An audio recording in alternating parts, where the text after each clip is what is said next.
எல்லாருக்கும் வணக்கம் மக்களே! எல்லாரும் எப்படி இருக்கீங்க? எல்லாரும் நல்லா இருப்பீங்கன்னு நம்புறேன்.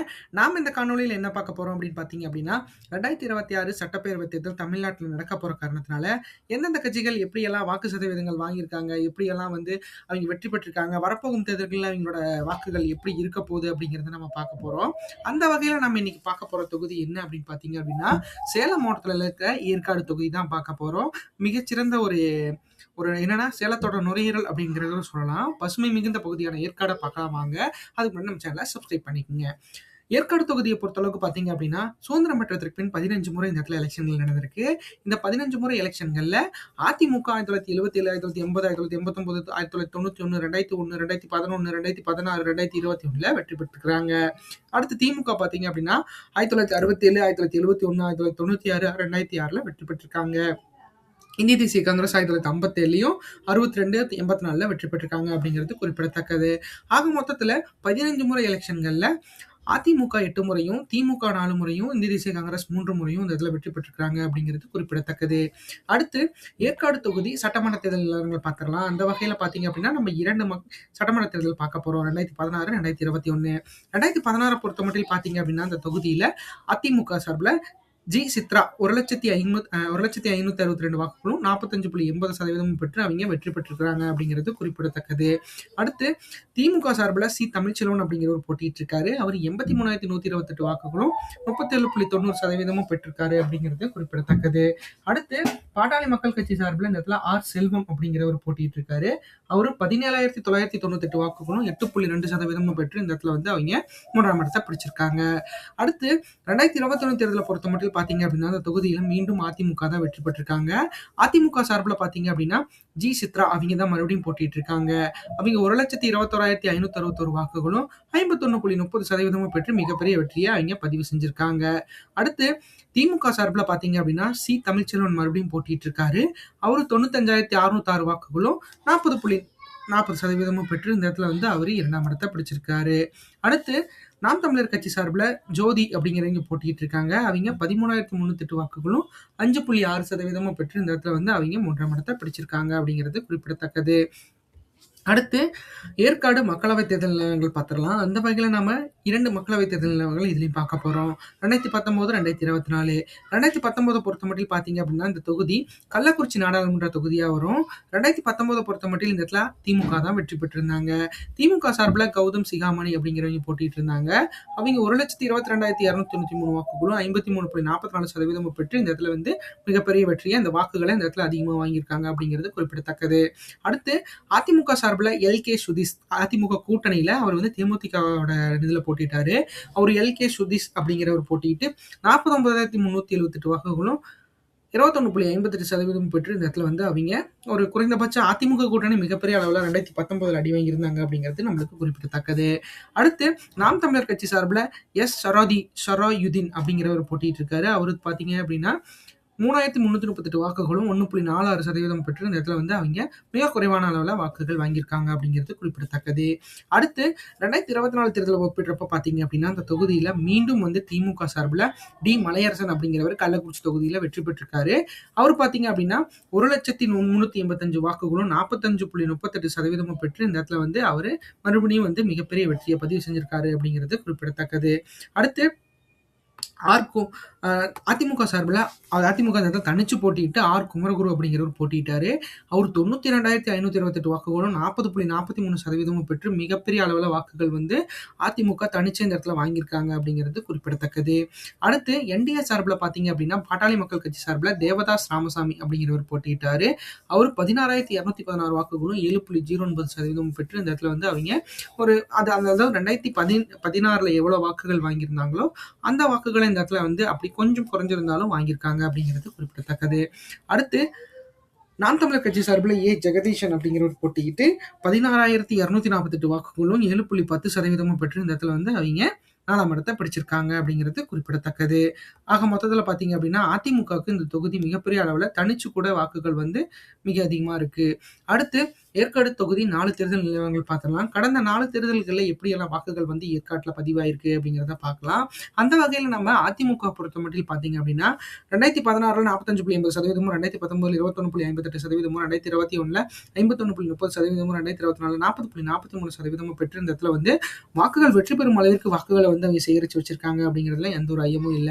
அடுத்து திமுக சார்பில் பார்த்தீங்க அப்படின்னா 2016ல 37.90%, 2019ல 53.44%, 2021 40.40%, 2024 45.38% பெற்று இந்த இடத்துல வந்து வாக்குகள் வந்து அவங்க வெற்றி பெறும் அளவிற்கு வச்சிருந்தாலும், அதிமுக கூட்டணின்னு வரப்ப பார்த்தீங்க அப்படின்னா அவங்களுக்கு மிகப்பெரிய அளவில் இந்த இடத்துல சரிவுகள் காத்திருக்கு அப்படிங்கிறதுல எந்த ஒரு ஐயமும் இல்லை. அதை எப்படி என்ன பண்ண போறாங்க அப்படிங்கிறத நாம பொறுத்திருந்து பார்க்கலாம்.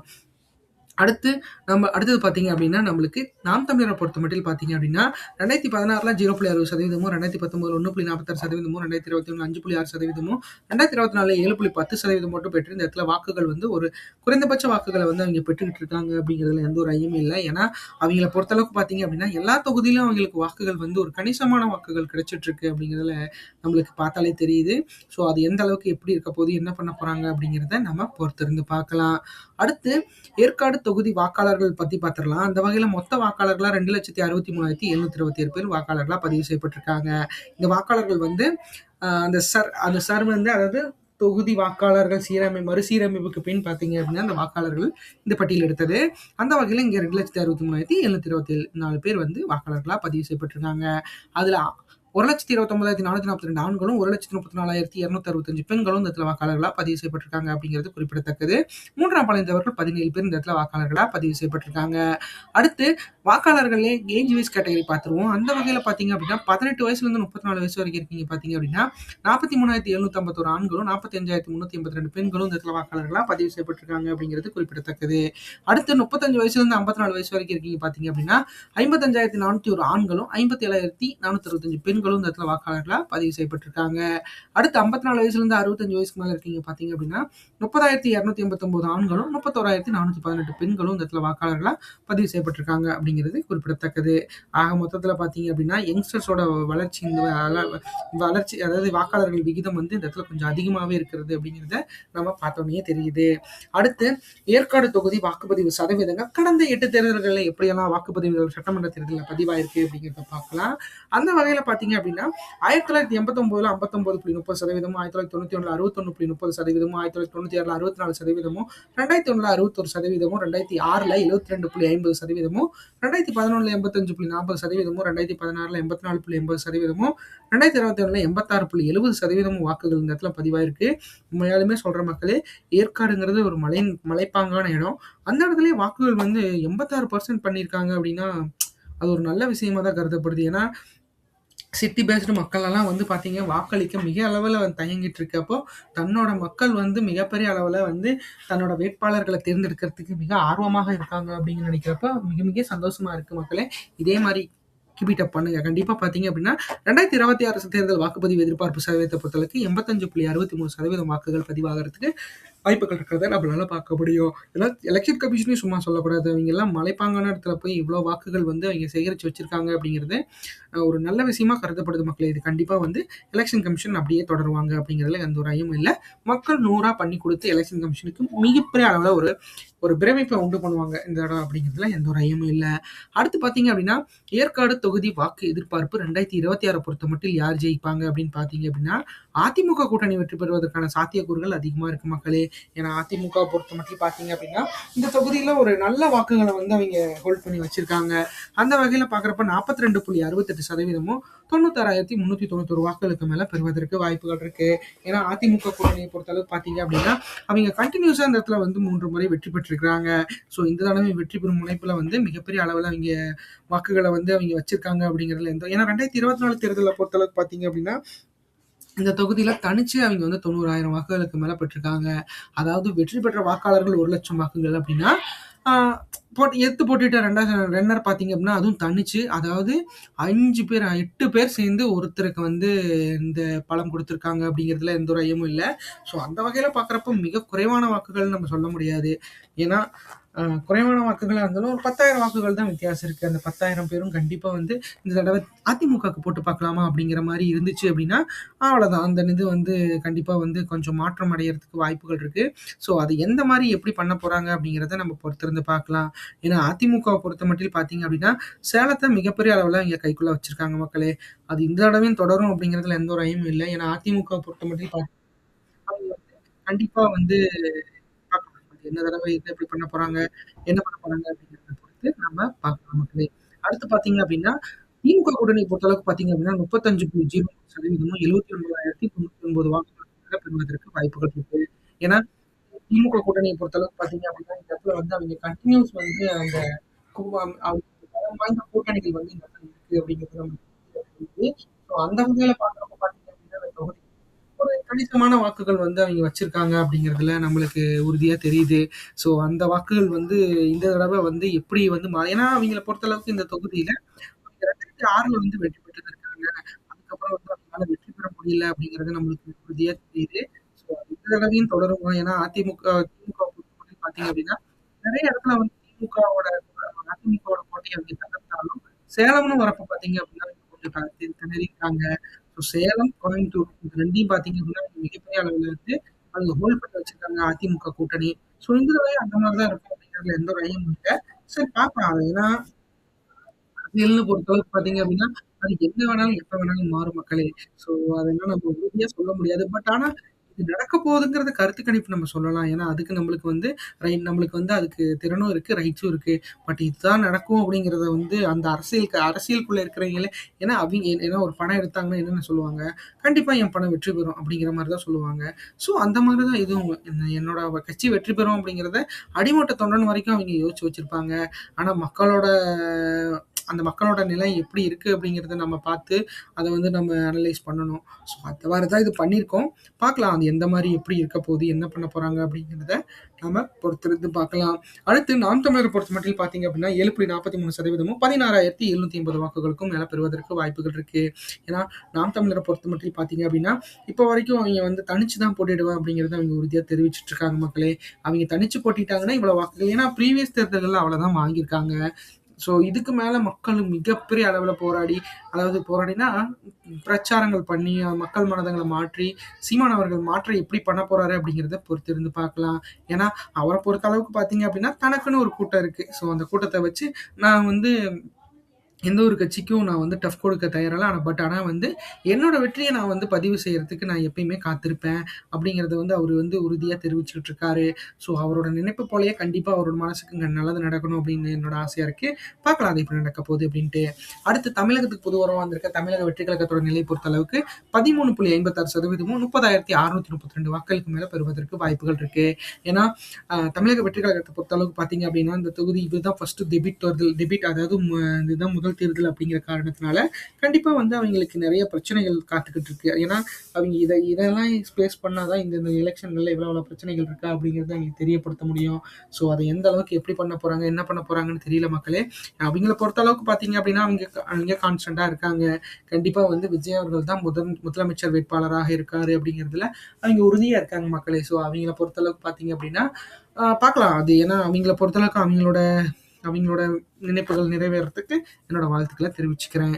அடுத்து 2026 தமிழ்நாடு தேர்தல் கூட்டணி எதிர்பார்ப்ப பொறுத்தமட்டில் இந்த மாரி கூட்டணிகள் அமைஞ்சா மேற்கூறிய வாக்குகள் கிடைக்கிறதுக்கு வாய்ப்புகள் இருக்கிறத நம்மளால உறுதியா சொல்லலாம். அந்த வகையில பார்த்தீங்க அப்படின்னா, அதிமுக கூட்டணியில பாஜக, பாமக, தேமுதிக, தமிழ் மாநில காங்கிரஸ்லாம் இருந்தாங்க அப்படின்னா, 42.68% வந்து இந்த வாக்குகள் வந்து இந்த இடத்துல வாங்குறதுக்கு வாய்ப்புகள் இருக்கு. ஏன்னா அதிமுக கூட்டணிய பொறுத்தளவுக்கு இப்போ கன்ஃபார்ம் பண்ணியிருக்காங்க 4க்கு 4. ஸோ தேமுதிகவும் கன்ஃபார்ம் ஆயிட்டாங்க அப்படின்னா இந்த வாக்குகள் கிடைக்கும். இதே தேமுதிக கொஞ்சம் விலகி போனாங்க அப்படின்னா, அது வந்து மாற்றங்கள் அந்த அளவுக்கு ஏற்படுமான்னு தெரியல. பட் ஆனா வந்து ஒரு சிறு அதிர்வு வந்து அதிமுக கூட்டணியில, அதாவது என்டிஏ கூட்டணியில உருவாக வாய்ப்புகள் இருக்கு. அத வந்து பிரேமலதா விஜயகாந்த் அவர்கள் என்ன பண்ண போறாங்க? ஏன்னா அவங்கள பொறுத்தளவுக்கு அவங்க கட்சிய அவங்க நிலையா வச்சிருக்கணும் அப்படிங்கிறதுல அவங்க உறுதியா இருக்காங்க. ஸோ அவங்க கட்சிக்கான அந்த ரெப்புடேஷன் வந்து கண்டிப்பா அவங்களுக்கு இருக்கணும்னு அவங்க யோசிச்சுட்டு இருக்காங்க. ஸோ கண்டிப்பா அவங்கள பொறுத்தளவுக்கு கூட்டணிகள வந்து மிகப்பெரிய அளவுல வந்து அவங்க ஏன்னா 30 ஷீட் கேட்கறாங்க அப்படிங்கிற மாரி பேசிட்டு இருக்காங்க. 30 சீட்டுனா அப்புறம் பாமகக்கும், என்டிஏக்கும் என்ன தருவாங்க? என்டிஏ கூட்டணியில பார்த்தீங்க அப்படின்னா, தமிழ் மாநில காங்கிரஸ் இருக்காங்க. அப்புறம் டிடிவி தினகரன் அவர்கள் வரப்போறாங்க அப்படின்னு சொல்லிட்டு இருக்காங்க. அவர் பேர் என்ன, ஓபிஎஸ் அவர்கள், பன்னீர்செல்வம் அவர்கள் வருவாங்க. அப்புறமேட்டு பார்த்தீங்க அப்படின்னா நம்ம ஜான் பாண்டியன் அவர்கள் இருப்பாங்க. ஸோ அவங்களோட கேட்டகரிஸ், அதாவது அந்த கூட்டணிக்குள்ளேயே நிறையா வந்து என்டிஏ கூட்டணியிலேயே நிறையா வாக்குகள் இருக்கு. ஸோ இது எந்த அளவுக்கு இருக்குன்னு தெரியல. பார்க்கலாம் அது எப்படி நடக்க போகுது, என்ன பண்ண போறாங்க அப்படின்ட்டு. அடுத்து திமுக கூட்டணியை பொறுத்தளவுக்கு பார்த்தீங்க அப்படின்னா இந்த தேசிய காங்கிரஸ், சிபிஐ, சிபிஐஎம், விடுதலை சிறுத்தைகள் கட்சி, மக்கள் நீதி மய்யம், மதிமுக போன்ற கட்சிகள் அவங்களோட 2019 வந்து டிராவல் பண்ணிட்டு இருக்காங்க. ஸோ அவங்கள பொறுத்தளவுக்கு 35.03% வாக்குகள் வந்து வாங்குறதுக்கு வாய்ப்புகள் இருக்கு. இதே வந்து சில கட்சிகள் அதிமுக என்டிஏ கூட்டணியிலேருந்து வந்தாங்கனாலும் இந்த தொகுதியில் அவங்க வெற்றி பெறும் அளவிற்கு வாக்குகள் வாங்குவாங்களா அப்படிங்கிறது மிகப்பெரிய அளவில் கேள்விக்குறியா இருக்கு. ஸோ பார்க்கலாம். ஏன்னா 3 முறை தொடர் வெற்றியை பெற்ற அதிமுகவுக்கு இந்த தடவை வந்து மிகப்பெரிய அளவில் அவங்களும் போராடுவாங்க அப்படிங்கிறதுல எந்த ஒரு ஐயமும் இல்லை. கொஞ்சம் இந்த பேட்டில் கொஞ்சம் பெருசாக தான் இருக்கும் மக்களே. ஏன்னா இந்த தொகுதியை பொறுத்த அளவுக்கு அவங்க வந்து கண்டிப்பாக டஃப் கொடுப்பாங்க. அதிமுகவுக்கும் திமுகவுக்கும் மிகப்பெரிய டஃப் கொடுக்கும். இதில் தமிழக வெற்றி கழகமும் ஒரு நல்ல ஒரு ஸ்கோர் எடுக்கிறதுக்கு வாய்ப்புகள் இருக்கு. ஸோ அந்த வகையில் பார்க்குறப்ப பார்த்தீங்க அப்படின்னா இந்த தொகுதி ஒரு கணிசமான பேசப்படும் தொகுதியாக இருக்கிறதுக்கு வாய்ப்புகள் அதிகமாக இருக்கு. பார்க்கலாம் அது என்ன எப்படி நடக்க போகுது அப்படின்ட்டு. அடுத்து நாம் தமிழரை பொறுத்த மட்டும் பார்த்தீங்க அப்படின்னா 7.43% வாக்குகள் வந்து தனிச்சு போட்டிட்டா வாங்குறதுக்கு வாய்ப்பு இருக்கு. ஏன்னா அவங்கள பொறுத்தளவுக்கு பார்த்தீங்க அப்படின்னா கூட்டணி கட்சிகளை பற்றி இப்போ வரைக்கும் அவங்க எங்கேயுமே விவாதிக்கல. ஸோ அவங்க கூட்டணிகளோட இணைவாங்களா அப்படிங்கிறதே மிகப்பெரிய அளவில் கேள்விக்குறியா இருக்கு. ஸோ அந்த கேள்விக்குறிகளுக்கெல்லாம் பதில் வந்து சீமான் அவர்கள் தான் இருக்கு. சீமான் அவர்கள் பொதுவாக சொல்லிட்டாரு, அவர் என்னோட கொள்கை வந்து தனிச்சு போட்டிடுறதா அப்படின்னு. ஸோ அவரோட விருப்பம் போலயே அவர் தனிச்சு போட்டிட்டாலும் இந்த தொகுதியில் வாக்குகள் வந்து இவ்வளோ வாங்குறதுக்கு வாய்ப்புகள் இருக்கு. பார்க்கலாம். இதுக்கு அது வெற்றி பெறும் அளவிற்கு அவர் வாங்குறதுக்கு அவர் வந்து கான்ஃபிடண்டா இருக்காரு. ஸோ அவரோட கான்ஃபிடன்ட் நல்லா வெற்றி பெறறதுக்கு அவர் வந்து கண்டிப்பாக உழைப்பாரு அப்படிங்கிறது எந்த ஒரு ஐயமும் இல்லை. பார்க்கலாம் அது எப்படி என்ன நடக்க போகுது அப்படின்ட்டு. அடுத்து தமிழகத்துக்கு புது உறவா வந்திருக்க தமிழக வெற்றி கழகத்தோட நிலை பொறுத்தளவுக்கு பார்த்தீங்க அப்படின்னா 13.56% வாக்குகள் பெற்று, ஏன்னா விஜய் அவர்களுக்குன்னு ஒரு ஃபேம் இருக்கு. ஸோ அந்த ஃபேமுக்கு கண்டிப்பாக இந்த மினிமம் ஆஃப் வாக்குகள் கிடைக்கும். ஏன்னா இந்த தொகுதியில் 13% வந்து, ஏன்னா ஒரு நல்ல ஒரு புதிய கட்சி, அதாவது ஆரம்ப கால கட்சிங்கிறப்போ பார்த்தீங்க அப்படின்னா இதுக்கு இவ்வளோ வாக்குகள் பெறுவதே மிகப்பெரிய அளவில் ஒரு நல்ல விஷயம்தான். ஏன்னா அது போக போக போக இன்க்ரீஸ் ஆக நிறைய வாய்ப்புகள் இருக்கு. ஏன்னா எம்ஜிஆர் அவர்களை பொறுத்த அளவுக்கு அவர் திமுகவில் சதையும் ரத்தமாக இருந்து பிரிச்சுட்டு வந்தார். ஸோ விஜய் அவர்கள் இப்போ தான் வந்து பேஸ்மெண்ட்டாக இருக்காரு. இந்த வகையில் பார்க்குறப்போ ரெண்டு பேர்த்தையும் ஒப்பிடுறது மிகப்பெரிய அளவில் ஒரு தப்பான விஷயம். ஸோ அதை வந்து அந்த கட்சிக்காரங்களுக்கும் தெரியும். கண்டிப்பாக அது வந்து அவங்க உணர்ந்து கண்டிப்பாக நம்ம கட்சியை பில்ட் பண்ணுறதுக்கு வாய்ப்புகள் அதிகமாக இருக்குது, பண்ணுவாங்கன்னு நம்பலாம். அந்த வகையில் பார்க்கலாம். அவங்களுக்கு பொறுத்தளவுக்கு இந்த வாக்குகள் இவங்களுக்கு கிடைக்க வாய்ப்புகள் இருக்குது. ஸோ இதுக்கு மேலே வெற்றி பெறும் அளவிற்கு இருக்கணும் அப்படின்னா அதிமுக கூட்டணியிலையோ இல்லை திமுக கூட்டணியிலோ தான் அமையணும். ஸோ எனக்கு தெரிஞ்சு திமுக கூட்டணியை அவங்க அவாய்ட் பண்ணுவாங்க. அதிமுக கூட்டணியில் இருந்தால் மிகப்பெரிய வெற்றி அதிமுகவும் பெறும், தமிழக வெற்றி கழகமும் பெறும் அப்படிங்கிறதுல எந்த ஒரு ஐயமும் இல்லை. ஏன்னா அவங்கள பொறுத்தளவுக்கு 210 தொகுதி நான் அடிச்சிருவேன் அப்படிங்கிறதுல அந்த 2 பேரும் செஞ்சுட்டா சொன்னால் கண்டிப்பாக அது நடக்கும் அப்படிங்கிறது எந்த ஒரு ஐயமும் இல்லை மக்களே. பார்க்கலாம். அது விஜய் அவர்கள் கையிலையும், இபிஎஸ் அவர்கள் கையிலையும், அமித்ஷா கையிலையும், இல்லை அண்ணாமலை அவர்கள் இருக்காருங்க, அப்புறம் நயினார் நாகேந்திரன் இருக்காங்க, ஓபிஎஸ் இருக்காரு, டிடிவி இருக்காரு. ஸோ அதெல்லாம் வச்சு பார்க்குறப்ப பார்த்தீங்க அப்படின்னா பாட்டாளி மக்கள் கட்சி அன்புமணி ராமதாஸ் ஐயா இருக்காங்க. ஸோ நிறைய பேர் இருக்காங்க. ஸோ அவங்களோட எல்லாத்தையும் பொறுத்து தான் இது நடக்கும். இந்த காணொலி உங்களுக்கு ரொம்ப பிடிச்சிருக்கும்னு நினைக்கிறேன் மக்களே. நம்ம சேனல் சப்ஸ்கிரைப் பண்ணுங்கள், லைக் பண்ணுங்கள், ஷேர் பண்ணுங்கள், கமெண்ட் பண்ணுங்கள். முடிஞ்ச அளவுக்கு நம்மளுக்கு அப்படியே வந்து சப்ஸ்கிரைப் பண்ணுறதாட்டி நோட்டிஃபிகேஷன் ஆன் பண்ணி வச்சுக்கோங்க. எங்களுக்கு நீங்கள் ஹெல்ப் பண்ணுவீங்க நம்புகிறேன். அது சப்ஸ்கிரைப் மூலம் பண்ணுங்கள் மக்களே. நன்றி, வணக்கம்.